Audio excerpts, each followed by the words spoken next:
Navbatdagi obyektimiz Jomboy tumanidagi ushbu xonadon bo'lib, bu yerga ham 6 kilovatli gibrid quyosh panellarini o'rnatib berdik. Ushbu xonadon 1 oy mobaynida endi minimum 700 kWh maksimum 1200 kWh bo'lgan elektr energiyani o'z ehtiyojlari uchun o'zi ishlab chiqaradi.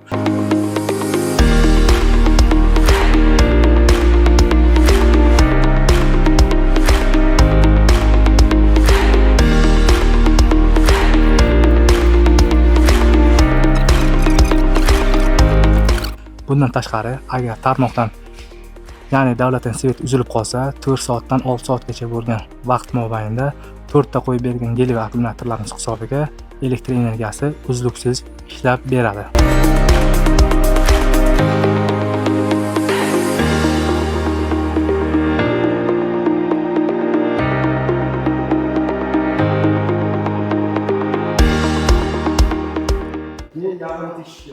Ishimizning yakuniy bosqichi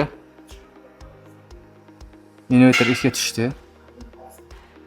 Ayni paytda 6 kilovatlik lonji panellari ikki tomonlama soatiga 4,5 kilovat elektr energiyasini ishlab chiqarmoqda. Akkumulyatorni to'ldiradi avtomat. Akkumulyatorlar 100% zaryadlangandan so'ng tarmoqqa, umumiy tarmoqqa, ya'ni davlatga o'zi sotishni boshlaydi.